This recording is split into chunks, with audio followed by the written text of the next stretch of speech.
Hi, welcome back to my channel. ಇವತ್ತು Sunday, so ನಾನು hair ಪ್ಯಾಕ್ನ ಮಾಡ್ಕೊಳ್ಳೋಣ ಅಂತ ರೆಡಿ ಮಾಡ್ತಿದ್ದೀನಿ. ರಾತ್ರಿನೇ ತಲೆಗೆ ಫುಲ್ಲು ಎಣ್ಣೆ ಹಾಕಿ ಫುಲ್ ನೈಟ್ ಬಿಟ್ಟಿದ್ದೆ. ಇವಾಗ ನಾನು ಹೇರ್ ಪ್ಯಾಕ್ನ ರೆಡಿ ಮಾಡಿಕೊಂಡು ತಲೆಗೆ ಹಾಕಿ ಒಂದು ಹಾಫ್ ಆನ್ ಅವರ್ ಬಿಟ್ಟು ಸ್ನಾನ ಮಾಡ್ತೀನಿ. ಸೊ ಪ್ಯಾಕಿಗೆ ಹೇರ್ ಪ್ಯಾಕ್ ಮಾಡ್ಕೊಳ್ಳೋಕ್ಕೆ ಏನೇನು ಯೂಸ್ ಮಾಡ್ತಿದ್ದೀನಿ ನಾನು ಇವತ್ತು ಅಂತ ತೋರಿಸ್ತೀನಿ. ಇಲ್ಲಿ ನೋಡಿ, ಇಲ್ಲೊಂದು ಗುಳ್ಳೆ ಆಗಿದೆ. ಇದಕ್ಕೆ ಏನೋ ಹೇಳ್ತಾರಂತೆ, ಶೃಂಗೇರಿ ಮೀನಿಗೆ ಮಂಡಕ್ಕೆ ಹಾಕೊಳ್ತೀನಿ ಅಂತ ಹೇಳ್ಕೊಂಡ್ರೆ ಕಡಿಮೆ ಆಗುತ್ತಂತೆ. ಸೊ ನಾನು ಹೇಳ್ಕೊಂಡಿದ್ದೀನಿ. ಇಷ್ಟು ದೊಡ್ಡ ಆಗಿತ್ತು, ಇವಾಗ ಇಷ್ಟು ಸಣ್ಣ ಆಗಿದೆ. ನೆಕ್ಸ್ಟು ಯಾವಾಗಲಾದರೂ ಯಾವಾಗ ಹಾಕಬೇಕು. ಬನ್ನಿ ಪ್ಯಾಕ್ನ ರೆಡಿ ಮಾಡೋಣ. ಏನೇನು ಹಾಕ್ತೀನಿ ಅಂತ ತೋರಿಸ್ತೀನಿ.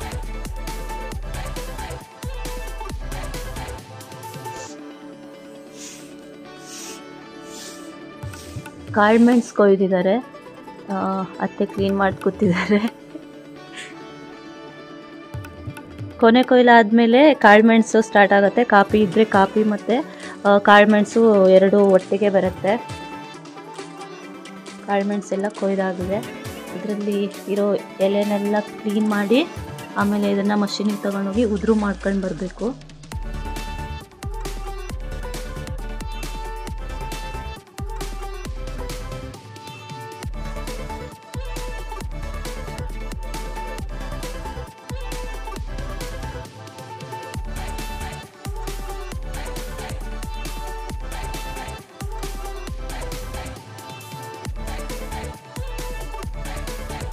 ಉದುರು ಮಾಡ್ಕೊಬಂದು ಬಿಸಿಲಲ್ಲಿ ಒಣಸಿದ್ದಾರೆ. ಒಂದು 5-6 ಬಿಸಿಲು ಬೇಕಾಗತ್ತೆ ಚೆನ್ನಾಗಿ. ಒಣಗಿ ಆದಮೇಲೆ ಇದನ್ನು ಕ್ಲೀನ್ ಮಾಡಿ ಕೊಡಬೇಕು. ಈ ಥರ ಕಸಗಳೆಲ್ಲ ತುಂಬ ಇರುತ್ತೆ ಇದರಲ್ಲಿ.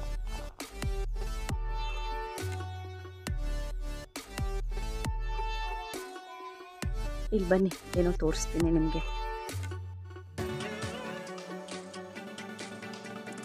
ಈ ಗ್ಯಾಸ್ ಬಾವಿ ಇತ್ತು, ಸೊ ನಾವೀಗ ಅದನ್ನು ಮೊನ್ನೆ ತೆಗೆದ್ವಿ. ಅದ್ರ ಒಳಗಡೆ ಹೆಂಗಿದೆ ಅಂತ ತೋರಿಸ್ತೀನಿ. ನಾನು ನೋಡಲಾಗಿತ್ತು, ಫುಲ್ ಒಂದೇ ಥರ ಹೊಂಡ, ಫುಲ್ಲು ಬಾವಿ ಥರನೇ ಇರುತ್ತೇನೋ ಅಂತ ಅಂದ್ಕೊಂಡಿದ್ವಿ. ಆದರೆ ಅಲ್ಲಿ ಬೇರೆ ಥರ ಇದೆ. ಅದನ್ನು ಕ್ಲೀನ್ ಮಾಡ್ತಿದ್ದೀವಿ, ಇವಾಗ ತೋರಿಸ್ತೀನಿ. ನೋಡಿ, ಈ ಥರ 2 ಪಾರ್ಟೇಷನ್ ಇರುತ್ತೆ. ಈ ಫಸ್ಟ್ ಪಾರ್ಟೇಷನ್ನು ಈ ಕಡೆಯಿಂದ ಇನ್ಪುಟ್ಟು, ಅದು ಸೆಕೆಂಡ್ ಪಾರ್ಟೇಷನ್ ಆ ಕಡೆ ಇರೋದು ಔಟ್ಪುಟ್ಟು. ಈ ಕಡೆ ಫಸ್ಟು ಅಂದರೆ ನಾವು ಇಲ್ಲಿ ಸಗಣಿನ ಕರಡಿದ್ದು ಡೈರೆಕ್ಟಾಗಿ ಇದಕ್ಕೆ ಬರುತ್ತೆ. ಇದರಿಂದ ನೆಕ್ಸ್ಟು ವೇಸ್ಟೇಜ್ ಅಂತ ಬರುತ್ತಲ್ವ, ಅದು ಅಲ್ಲಿ ಔಟ್ಪುಟ್. ಅದು ಈ ಥರ 2 ಪಾರ್ಟೇಷನ್ ಇರುತ್ತೆ. ನನಗಂತೂ ಗೊತ್ತೇ ಇಲ್ಲ ಆಗಿತ್ತು, ಫುಲ್ ಬಾವಿ ಥರ ಇರುತ್ತೇನೋ ಅಂತ ಅಂದ್ಕೊಂಡೆ ನಾವು ತೆಗಿಯೋಕ್ಕೆ ಸ್ಟಾರ್ಟ್ ಮಾಡಿದ್ದು. ಈ ಥರ ಇದೆ.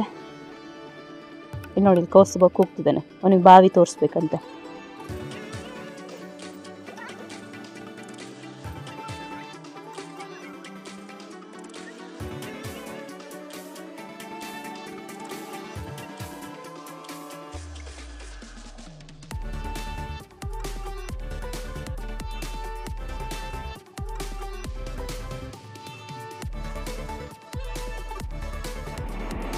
ಮಿಕ್ಸರ್ ಜಾರಿಗೆ ಪೇಸ್ಟ್ ಮಾಡೋಕ್ಕೆ ಬೇಕಾಗಿರೋದನ್ನೆಲ್ಲ ಹಾಕ್ತಿದ್ದೀನಿ. ಮೊದಲು ನಾನಿಲ್ಲಿ 1 ಈರುಳ್ಳಿನ ಕಟ್ ಮಾಡಿಕೊಂಡು ಹಾಕ್ಕೊತಿದ್ದೀನಿ. ನಂತರ ನಾನಿಲ್ಲಿ ಅಲೋವೆರಾನ ಕಟ್ ಮಾಡಿ ಹಾಕ್ತಿದ್ದೀನಿ.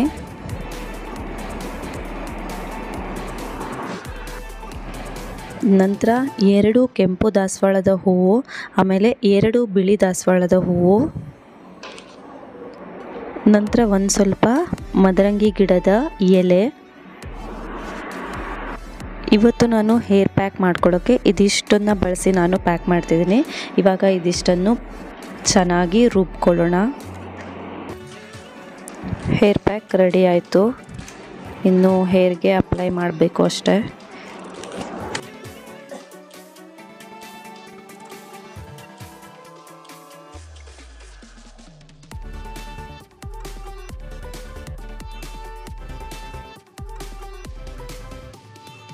ನಾನು ರಾತ್ರಿನೇ ಕೂದಲಿಗೆಲ್ಲ ಚೆನ್ನಾಗಿ ಎಣ್ಣೆ ಹಾಕಿ ಓವರ್ ನೈಟ್ ಬಿಟ್ಟಿದ್ದೆ.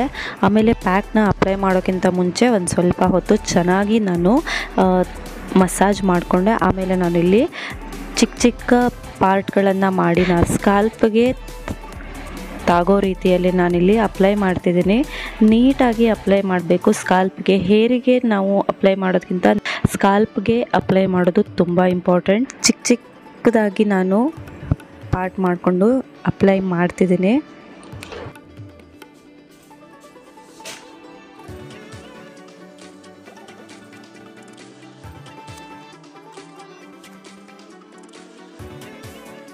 ಊಟ ಮಾಡಿ ಒಂದು ಸ್ವಲ್ಪ ಹೊತ್ತು ಮಲಗಿದ್ವಿ. ಅವರಿಬ್ಬರು ಇನ್ನೂ ಇದ್ದಿಲ್ಲ. ಇವಾಗ ಟೈಮ್ 4 ಗಂಟೆ ಆಗ್ತಾ ಬಂತು. ಸೊ ಏನಾದರೂ ಸ್ನ್ಯಾಕ್ಸ್ ಮಾಡೋಣ ಅಂತ ರೆಡಿ ಮಾಡ್ತಿದ್ದೀನಿ. ಮೆಣಸಿನ್ಕಾಯಿ ಇತ್ತು ತಂದಿದ್ದು. ಮೆಣಸಿನ್ಕಾಯಿದು ಬೋಂಡ ಮಾಡೋಣ ಅಂತ ಈಗ ಪ್ರಿಪೇರ್ ಮಾಡೋಣ ಅಂತ ಅಂದ್ಕೊಂಡೆ. ಅದಾದಮೇಲೆ ಅವ್ರು ಇದ್ಮೇಲೆ ಎಲ್ಲಾದರೂ ಆಚೆ ಹೋಗಬೇಕು ಅಂತ ಕೌಸ್ತುಭ ಬೇರೆ ತುಂಬ ಹಠ ಮಾಡ್ತಾಯಿದ್ದ. ನೋಡಬೇಕು ಎಲ್ಲಾದರೂ ನಿಮಗೆ ಒಂದು ರೌಂಡ್ ಹೋಗಿ ಬರೋಕ್ಕಾಗುತ್ತೆ ಏನು ಅಂತ. ಫಸ್ಟು ಅವ್ರು ಹೇಳೋದ್ರೊಳಗೆ ಬೋಂಡನ ಪ್ರಿಪೇರ್ ಮಾಡ್ತೀನಿ. ಬನ್ನಿ.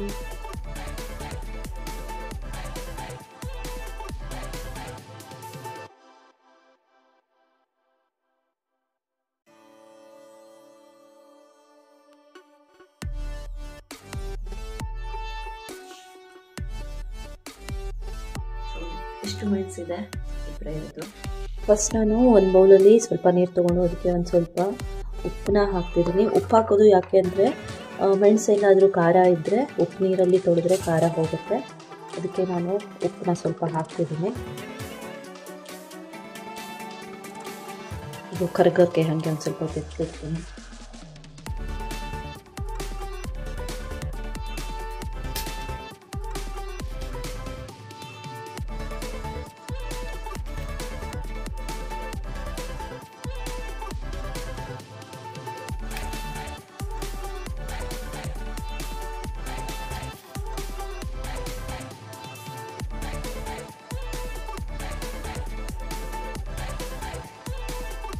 ಇಷ್ಟೇ ಮಾಡ್ತೀನಿ. ಇನ್ನು 2 ಮಿಕ್ಕಿದೆ ಬೇಡ ಅದು.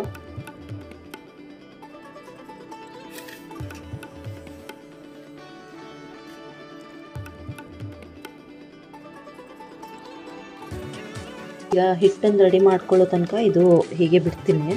ಹಿಟ್ಟನ್ನು ಫಸ್ಟು ರೆಡಿ ಮಾಡಿಕೊಂಡು ಆಮೇಲೆ ಇದನ್ನು ನೀರಿಂದ ತೆಗೆದಿಡ್ತೀನಿ. ಹಿಟ್ಟನ್ನು ರೆಡಿ ಮಾಡ್ಕೊಳ್ಳೋಣ.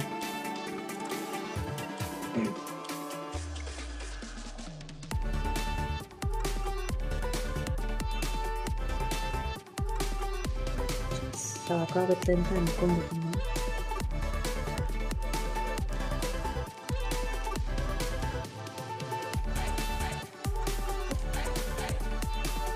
ಉಪ್ಪು, ಓಮದ ಕಾಳು ಅಥವಾ ಅಜ್ವಾನ್ ಅಂತ ಹೇಳ್ತಾರೆ, ಅದನ್ನು ಒಂದು ಸ್ವಲ್ಪ ಹಾಕ್ತಿದ್ದೀನಿ. ಸ್ವಲ್ಪ ಮೆಣಸಿನ ಪುಡಿ, ಸ್ವಲ್ಪ ಸಾಕು, ಜಾಸ್ತಿ ಖಾರ ಬೇಕಾಗಲ್ಲ. ನಾವು ಖಾರ ತಿನ್ನೋದು ಸ್ವಲ್ಪ ಕಡಿಮೆ.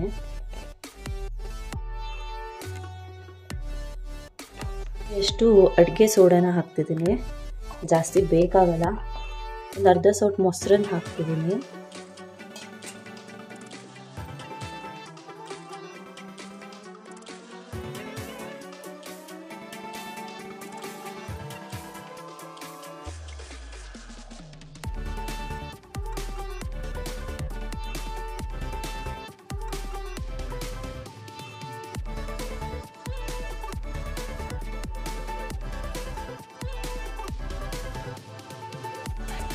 ಫಸ್ಟೇ ಜಾಸ್ತಿ ನೀರು ಹಾಕೊಳ್ಳೋದೇನು ಬೇಕಾಗಲ್ಲ.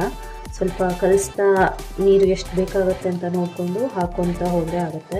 ಜಾಸ್ತಿ ಹಾಕಿಬಿಟ್ರೆ ನೀರಾಗಿಬಿಡುತ್ತೆ. ಒಬ್ಬೊಬ್ಬರ ಕೈಯಲ್ಲಿ ಹಿಟ್ಟನ್ನ ಕಲಿಸ್ಬೇಕಿದ್ರೂ ಕೂಡ ನೀರು ಒಡೆಯುತ್ತೆ. ಸೊ ನೀರನ್ನ ಸ್ವಲ್ಪ ನೋಡಿಬಿಟ್ಟು ಹಾಕ್ಕೊಂಡ್ರೆ ಆಗುತ್ತೆ. ಕೆಲವೊಬ್ಬರು ಮಾಡಬೇಕಿದ್ರೆ ಇದಕ್ಕೆ ಸ್ವಲ್ಪ ಮಸಾಲೆ ಪುಡಿನೂ ಕೂಡ ಸೇರಿಸಿ ಮಾಡ್ತಾರೆ, ಚೆನ್ನಾಗಾಗುತ್ತೆ ಅಂತ. ನಾನು ಅದನ್ನು ಯಾವುದನ್ನು ಹಾಕ್ತಾಯಿಲ್ಲ. ಜೀರಿಗೆ ಪುಡಿನ ಹಾಕ್ತಾರೆ. ಬೇರೆ ಯಾವುದಾದ್ರೂ ಬಜ್ಜಿ ಬೋಂಡ ಮಾಡಬೇಕಿದ್ರೆ ಮಸಾಲೆ ಎಲ್ಲ ಹಾಕ್ತಾರೆ, ಚೆನ್ನಾಗಾಗುತ್ತೆ. ಇದು ಮೆಣಸಿನ್ಕಾಯ್ದು ಮಾಡ್ತಾ ಇರೋದ್ರಿಂದ ಮೆಣಸಿನ್ಕಾಯ್ದು ಒಂದು ಫ್ಲೇವರ್ ಇರುತ್ತೆ, ಅದು ಅದೇ ಟೇಸ್ಟ್ ಚೆನ್ನಾಗಾಗುತ್ತೆ. ಅದಕ್ಕೆ ನಾನು ಇಲ್ಲಿ ಯಾವುದನ್ನು ಹಾಕ್ತಾಯಿಲ್ಲ. ಹಿಟ್ಟು ಇವಾಗ ರೆಡಿ ಆಗಿದೆ.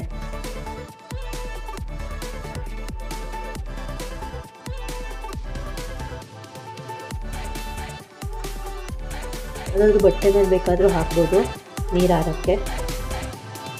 ನಾನು ಸ್ವಲ್ಪ ಇದರಿಂದ ಹಾಕ್ತೀನಿ.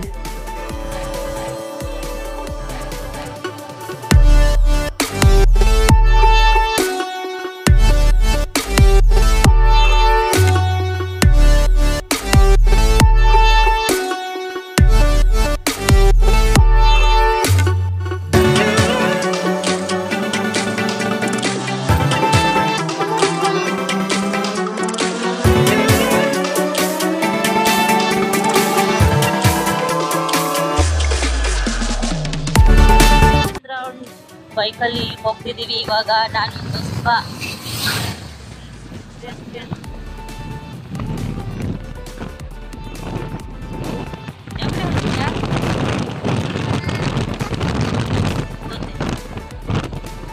ಬಂಡಿಗಡಿ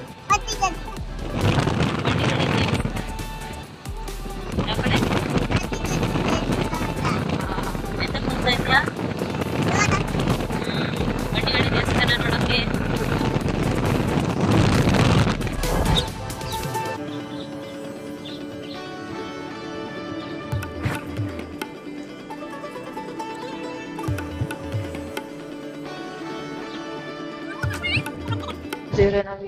ಬಂಡಿಗಡಿ ದೇವಸ್ಥಾನಕ್ಕೆ ಬಂದ್ವಿ. ಇದು ಎಂಟ್ರೆನ್ಸು. ಮುಂಚೆ ಎಲ್ಲ ಮೊಬೈಲ್ನ ಒಳಗಡೆ ಬಿಡ್ತಾನೆ ಇಲ್ಲ ಆಗಿತ್ತು, ಅಲೋ ಮಾಡ್ತಾನೆ ಇಲ್ಲ ಆಗಿತ್ತು. ಸೆಕ್ಯೂರಿಟಿ ಬಂದಂತೂ ಸರಿಯಾಗಿ ಹೇಳ್ತಿದ್ರು ಮೊಬೈಲ್ ಒಳಗಡೆ ಅಟ್ಲೀಸ್ಟ್ ಒಂದು ಟೈಮ್ ನೋಡೋಕ್ಕೂ ಮೊಬೈಲ್ ತೆಗಿಯೋಕೆ ಕೊಡ್ತಿಲ್ಲ ಆಗಿತ್ತು. ತುಂಬ ಸ್ಟ್ರಿಕ್ಟ್ ಮಾಡ್ತಿದ್ರು.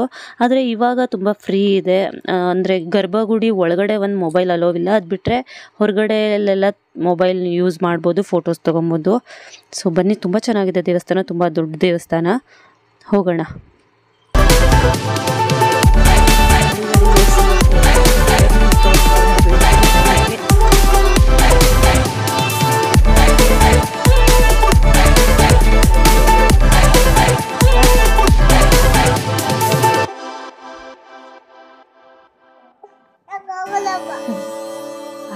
ಬಾ.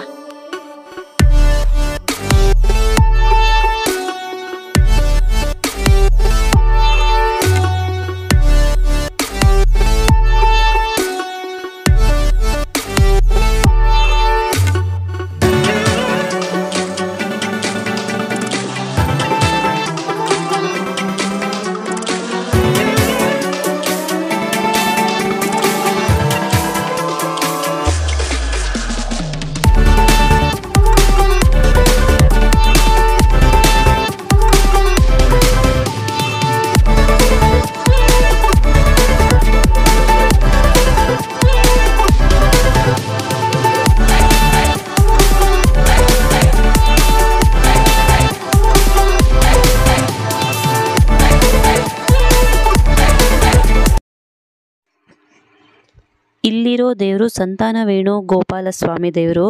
ಹಾಗೆ ಇಲ್ಲಿ ಗುರುಕುಲ ಸಮೇತ ಇದೆ. ತುಂಗಾ ನದಿ.